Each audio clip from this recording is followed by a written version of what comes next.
सलमान राजा साहब पार्टी के secretary general हैं, वो ये कह रहे हैं कि अपीलें लग जाएंगी तो इलेक्शन जो है वो रुक जाएगा, ज़िमनी इलेक्शन नहीं होगा। जोधा साहब बतौर वकील पहले तो ये वजाहत कर देना कि खाली अपील लग जाने से इलेक्शन नहीं रुकेगा, स्टे ऑर्डर मिलने से रुकेगा, यानी अब रिलीफ मिलेगा तो ये ज़िमनी इलेक्शन जो अनाउंस करने वाला है अब इलेक्शन कमीशन ये रुकेगा।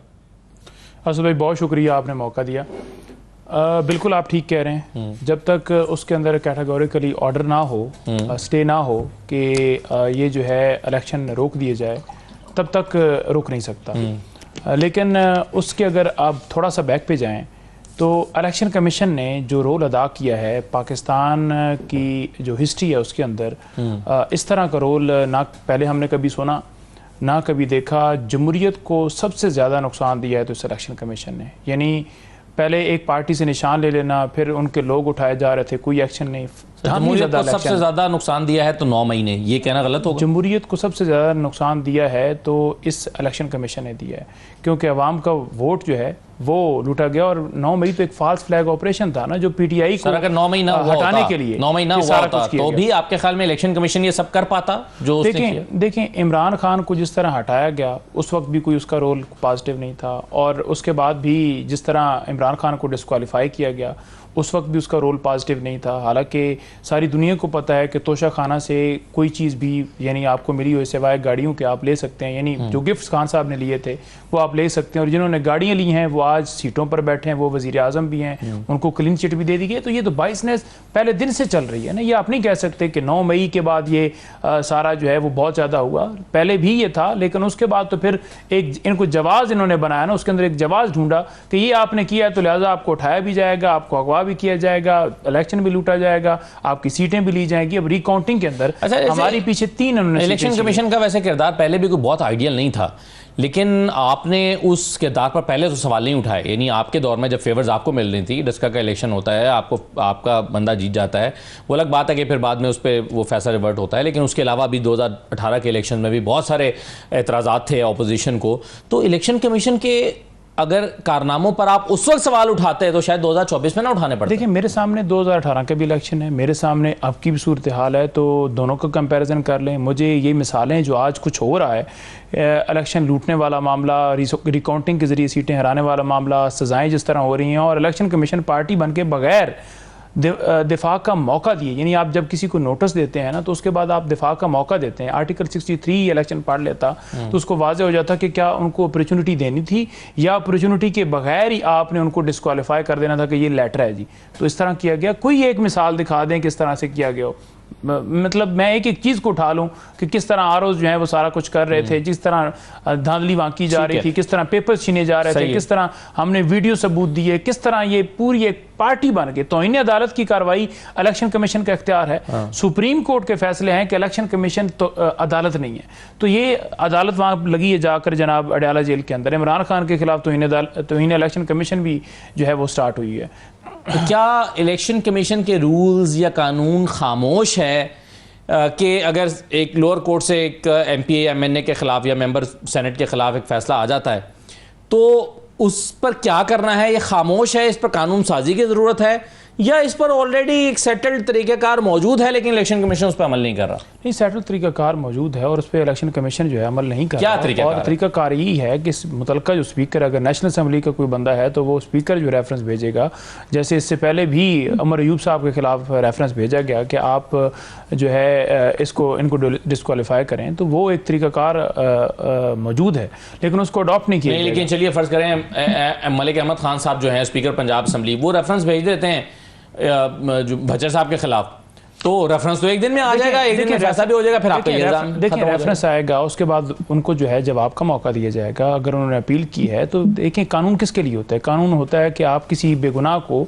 सज़ा ना दे दें या किसी के साथ ज़्यादती ना हो। ये नहीं है कि कानून जो है वो किसी बेगुनाह को सज़ा दे के फिर उसके बाद कहें कि नहीं ये इसके साथ ज़्यादती हुई। जैसे आपने खुद बात की, जब आपने बात की कि ये गलत जो है तरीका हो रहा है तो उन्होंने कहा जी पहले भी ये होता रहा है और अब भी हो रहा है, तो लिहाजा इस बात को तो ये एडमिट कर रहे हैं। तो ये कैसी एडमिशन है? मैं कमिश्नर रावलपिंडी आपके सामने थे जिन्होंने बयान दिया कि मुझे चीफ इलेक्शन कमिश्नर और चीफ जस्टिस को चौक के अंदर फांसी दे, क्योंकि हमने 70-70 हज़ार की वोट लीड से जो लोग जीते हुए थे उनको हराया। तो क्या उसके बाद उनका कोई अता पता चला आपको? जमहूरियत को जिस तरह डिरेल किया जा रहा है, जिस तरह किया गया, वो आपके सामने है। रूल ऑफ लॉ पाकिस्तान के अंदर ख़त्म है। आज मैं देख रहा था भेरा से मुझे एक बंदे ने मैसेज भेजा कि हमें वहाँ एक दुकानदार को 5,000 जुर्माना हुआ है। मैंने कहा किस बात के ऊपर जुर्माना हो? कहते हैं उसने कोई ऊपर प्लेटें लगाई थी। मैंने कहा कौन सी प्लेटें? कहते हैं सोलर वाली प्लेटें। तो मैंने कहा आप अगर सोलर प्लेटें लगाई हुई हैं तो उस पर जुर्माना उसने क्यों किया है? कहता है जी कि उन्होंने कहा जी कि आप बिजली जो है ना वो सरकार वाली इस्तेमाल करें, आप क्यों यहाँ से जो है वो फ़ायदा ले रहे हैं। यानी आप इस हद तक आप देख लें कि कोई घर बैठा हुआ अगर नहीं मीटर इस्तेमाल कर रहा तो उसको मजबूर किया जा रहा है कि आप 70 रुपए का यूनिट जो है, मैं आपके सामने, मेरे पास सबूत है। नहीं मगर मैं तो कैसे मुमकिन है? ऐसे तो कोई हमारी वजारत तवानाई ने ऐसी कोई चीज़ अभी कोई पॉलिसी बनाई नहीं है, कैसे हो सकता है? मैं आपको व्हाट्सएप देता हूँ और उस व्हाट्सएप को आप बिल्कुल प्लीज़ चलाइए। नहीं, जुर्माना क्या रसीद काट के दिया उन्होंने? कुछ जुर्माने की रसीद काटेगी? जी मैं आपको रसीद देता हूँ और उस रसीद को लेकर चलाइए ताकि यहाँ दुनिया को पता चले कि किस तरह पाकिस्तान के अंदर निज़ाम इंसाफ जो है वो चल रहा है। होगा शायद आप मतलब ये बात हजम नहीं हो रही। हो सकता है किसी और चीज का जुर्माना। नहीं, जुर्माना सोलर प्लेटें इस्तेमाल करने का कैसे जुर्माना? बिल्कुल हुआ है जी, मैं आपके सामने रख देता हूँ। मैं तो कोई चीज़ भी फैक्ट के बगैर जो है वो नहीं करता।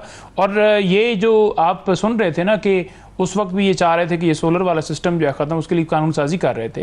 तो उसी का शाखसाना है कि कार्रवाइयाँ जारी हैं। अच्छा। और कार्रवाइयाँ से ही जारी हैं कि आप ज़बरदस्ती जो है वापस से बिजली खरीदें। भाई ये पाकिस्तान के अंदर मैशत आप ठीक कर रहे हैं इस तरीके से कि लोगों को डंडे के ऊपर आपने मीटर भी चलवाना है। भाई बंदा को लाइट बंद करके बैठा है, सोलर चला रहे, तो की मसला है। क्या हो रहा है 5 अगस्त को? क्या कर रहे हैं? देखें 5 अगस्त के हवाले से हमारी जो तैयारियाँ हैं वो बिल्कुल जारी हैं। जहाँ आपने बात की है कि क्या आपको कोई रुकावट है, कोई मामलात हैं, कोई गिरफ्तारियाँ हो रही हैं, तो बिल्कुल हो रही हैं। मेरे हल्के के अंदर 2 जगहों पर एक्टिविटी हुई। एक जगह एक मेरे सदर हैं, उनके घर में एडवोकेट आरफ ततला जो हैं उनके घर में एक्टिविटी हुई, यानी कि उनके डेरे के ऊपर हमने तमाम इज्तिमा किया। और दूसरी जो तहसील मेरी भरवाल बनती है, दोनों के घरों में जाकर छापे मारे गए हैं। और एक दफ़ा नहीं, बार बार मारे गए। सर वो तो हुकूमत करेगी ना, मतलब ये तो कोई नई बात थोड़ी है। ये तो आरफ ततला आप क्या कर रहे हैं? वो तो हुकूमत कर रही है। मैं वही बता रहा हूँ। आरफ ततला जो हैं उनके भाई जो हैं वो उनको घर से मिले, सनाउल्लाह ततला, आप रिकॉर्ड चेक कर लीजिए। उनको उठा लिया गया और उठा कर गायब कर दिया गया। हमने थाने से चेक किया, DPO से रब्ता किया, कोई जवाब नहीं मिला। हाई कोर्ट पटिशन दायर की और जब इन्होंने रिपोर्ट जाकर तीसरे दिन पेश करनी थी, उस दिन जाकर कहा कि हमने इसकी गिरफ्तारी डाल दी है। ये सिर्फ एक जगह की मैं बात कर रहा हूँ, हर जगह पे आज मियाँ वाली अगर आप देखें, आज भी, कल भी, परसों भी, तो आपको 3 दिनों के अंदर सोशल मीडिया हमारा भरा पड़ा है। हर जगह पर ट्वीट चल रहे हैं जहाँ पर जाकर लोगों के घरों में जाकर सिर्फ ये नहीं कि छापे मारे गए, वहाँ से फर्नीचर उठा रहे हैं, फर्नीचर तोड़ भी रहे हैं कुछ जगहों पर, कई जगहों पर फर्नीचर उठा रहे हैं। यानी जो चीज़ें कहाँ पर हुआ ये फर्नीचर उठाने वाला बात? ये मियाँ वाली जी। और आप चेक कीजिए रिकॉर्ड, और सिर्फ इसलिए जी कि लोगों को हरासा किया जाए। और ये सारी कार्रवाइयाँ पूरे पंजाब के अंदर जो है ये जारी हैं। लेकिन उसके बावजूद आप बता सकते हैं कि जिसके घर में घुस के कोई फर्नीचर उठा लिया हो? बिल्कुल, मैं आपको तमाम ये सोशल मीडिया के ऊपर पड़ा हुआ है, मैं आपको दिखा देता हूँ कि किस तरह वहाँ जाकर उन्होंने फर्नीचर उठाया है। और ये ट्रैक्टर सिर्फ एक घर के अंदर नहीं है, ये लाहौर के अंदर जिस जगह के ऊपर छापे मारे गए और पुलिस ने पूरी वारदात डाली कि वहाँ जाकर कीमती सामान तोड़ा भी जाता है, जो हाथ में आता है या जो उठा कर ले जा सकते हैं वो लेकर भी जाते हैं, क्योंकि पूछने वाला कोई नहीं है ना। कई जगहों पर पैसे जो हैं वो निकाले गए। और ये टैक्टिस जो है ये आज से नहीं है, 2 साल से हम तो झेल रहे हैं। और हमारे तमाम जगहों पर हमने हर जगह पर हर बंदे के लिए ये तो आपका जवाब हो गया कि आप पर जो जुल्म सितम हो रहे हैं। और आप बताएंगे 5 अगस्त के लिए आपका प्लान क्या, आप क्या कर रहे हैं? देखिए हमारे पास मुख्तलिफ स्ट्रेटजी है। मतलब फॉर एग्जाम्पल आप एक स्ट्रेटजी फाइनल नहीं है, एक ये चीज़ नहीं। देखिए गुफ्तगू के साथ जो है वो बहस व मुबासा होता है और उसमें तमाम लोग गुफ्तगू कर रहे हैं और उसके अंदर जो डायरेक्शंस भी हैं उसके ऊपर भी हम फाइनल मराइल के ऊपर हैं कि किस तरह हमने उसको लेकर जाना है, जिसमें पॉलिटिकल कमेटी है, CC है, हमारा इत्तेहाद है, तमाम के साथ मुशावरत करके हमने एक लाए अमल देना है कि कौन सा ऐसा तरीका है जिसके ज़रिए हम जो अपने मकासद हैं, जिसमें हमारा सबसे पहला मकसद यही है कि पाकिस्तान के अंदर रूल ऑफ लॉ हो, जमहूरियत जो है वो बहाल हो। जमहूरियत रूल ऑफ लॉ होगा तो इमरान खान की भी रिहाई होगी। तो हम ये निकल रहे हैं और इंशाअल्लाह ताला ये पाकिस्तान का काज है और पाकिस्तान की काज के लिए आज अडयाला जेल में इमरान खान भी है। हालांकि उसे वुजू तक के लिए पानी साफ नहीं दिया जा रहा, उसके लिए को नहीं दिया जा रहा। हम दरखास्तें वुजू के लिए साफ पानी की दे रहे हैं। आज भी दरखास्त दी गई, जरा चेक कराइएगा। फैमिली की मुलाकात नहीं हो रही, वकला की मुलाकात नहीं हो रही, सारा एक पूरा दरखास्त जमा कराई है कि वुजू के लिए साफ पानी दिया। बिल्कुल, आज बीबी साहबा की तरफ से ये दरखास्त दी गई है कि वुजू के लिए साफ पानी नहीं दिया जा रहा और ये दरखास्त जमा हो चुकी है। और ये दरखास्तें भी गई हैं कि हमें समाअत का हिस्सा बना दी। यानी कभी आपने देखा है कि एक बंदे को जिसके ऊपर झूठे पहले मुकदमात आपने बनाए, फिर उसे हक के दिफा भी नहीं है कि आप अपने वकला को पेश करें। हमारे वकालतनामे हैं, सलमान राजा, गौर, सारे, हम गेट पर खड़े रहे हैं सारा दिन, सुबह से लेकर शाम 4 बजे तक तोशाखाना 2 के अंदर और बंद कमरे के अंदर एक ट्रायल चला कर। फिर वकील कौन था? एक हुसैन को जाने दिया गया, ठीक है जी, हुसैन को, बाकी किसी को नहीं जाने दिया गया। हाई कोर्ट ने साइफर केस के अंदर कहा कि ओपन ट्रायल होना चाहिए, जिसमें मीडिया हो, जिसमें वकला हो, जिसमें फैमिली हो, आम पब्लिक हो। लेकिन एक क्राइटेरिया भी नहीं पूरा किया जाता। ये फेयर ट्रायल नहीं है, ये फिर से ट्रायल वापस होगा। और इमरान खान के केसेस में ये एक पूरा पैटर्न है कि अगर 9 मई के केसेस के अंदर उनकी जमानत अलकादर में होती है तो तब तक तोशाखाना और 9 मई के जो ट्रायल चल रहे हैं उनमें सजा दे दी जाएगी, ताकि इमरान खान को जेल में रखा जाए।